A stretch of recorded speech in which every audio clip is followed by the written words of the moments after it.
I assume you probably didn't know C.J. Gardner-Johnson very well before you became his teammate, but I was wondering, what's something you've learned about him since then that maybe fans wouldn't know?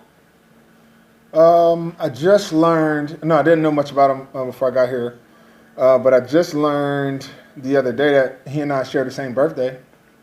That's about it. I mean, you see it on tape that he's an active player. Obviously, talks a lot of trash, has a lot of fun, very energetic on the field. Um, and that's something I think we all feed off of. He has this unique ability to get under the opponent's skin. Like, is that harder to do than you would think? Because I feel like there's not that many people that can do that. He can do that. Maybe Jalen Ramsey can do that. But it's almost like a talent other than his, on the regular on the field talent.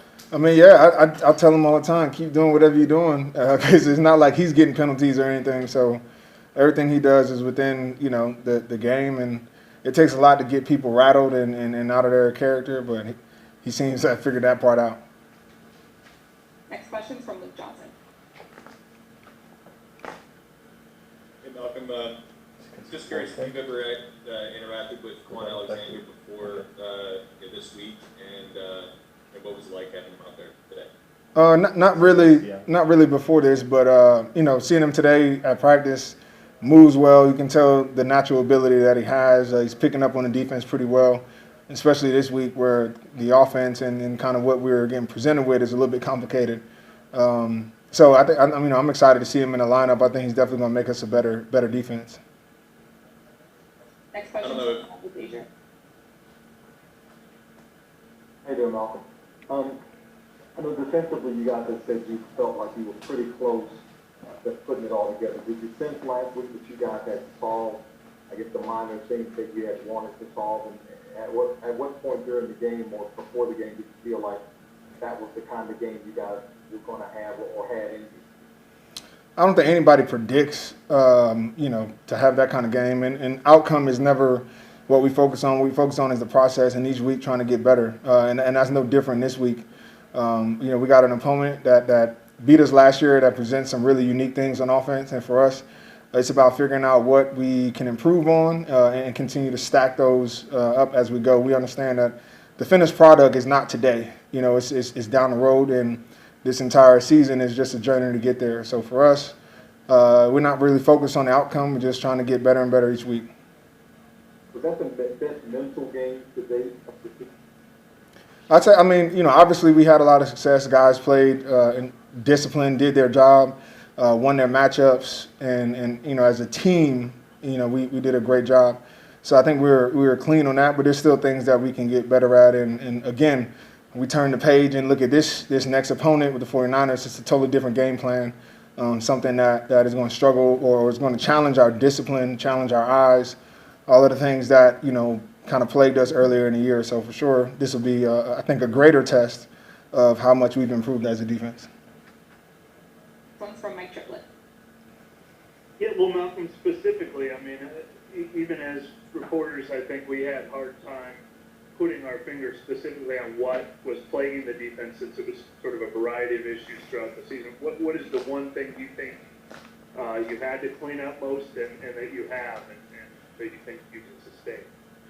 I don't think it's just one thing. I think each game kind of took a life of its own. 1 week is big plays, and next, we felt like we need to tackle better. And next, it was communicating better. But all of that, we understood it takes time and it's a process. And obviously didn't start as fast as we wanted to, but it's not about how fast you start. We're on a journey to somewhere. And as long as we continue to improve, and we've been seeing that, long before this past week, every week, even though it wasn't what we wanted, we saw a constant improvement, and that's all we can ask for. Next one's from Nick Underhill. I know you just kind of addressed the big picture, but you within that, it seems like in that Chargers game, you kind of hit your stride there, and since then you've been playing really, really well every week. What was the difference for you there? Was it just getting comfortable, and then once you settled in, things have gotten a little easier?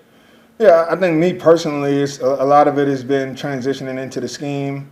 Understanding exactly what my role is, and really just kind of getting used to playing with the guys. That's taken a little bit more time than I wanted to, but but also just being more disciplined, you know, in my own game and having to continue to improve. So I'm not exempt to that process that we're talking about. Next one is from Brett Martell. Hey Malcolm, how do you, or how would you evaluate the pass rush element of the defense, which obviously I know you take part in sometimes and have a couple sacks. What do you think has been the driving force or the key to it? Well, I think pass rush and coverage always go hand in hand. You show me a great D-line that can get pressure on the quarterback, I'm going to show you a secondary that doesn't give a quarterback quick options. And so, you know, if we want to allow our we got to earn the right to pass rush, and that takes, one, stopping the run on first and second down, but also the DB's got to do a good job of covering early and not allowing quarterbacks to get rid of the ball quick.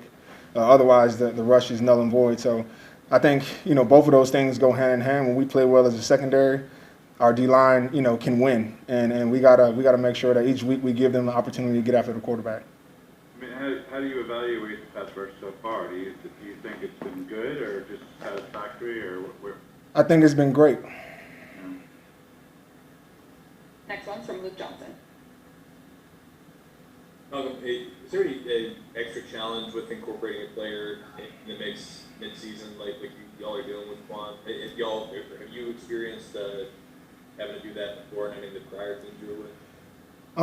I mean, rosters rotate every week, whether it be through injury or whatever. It's always guys coming in and out of the lineup. It's just about, you know, is the plan something that they can digest? Can they make the calls? Can they be caught up to speed? And I think we're seeing that Quan's a guy who's played a lot of football, very talented, and so far, at one day of practice, it seemed to pick up the scheme a little bit. Obviously, you know, all week he'll continue to digest the plan, but, you know, we feel good about it. All right, we're all set, I think. Thank you, Malcolm. Cool. Thanks.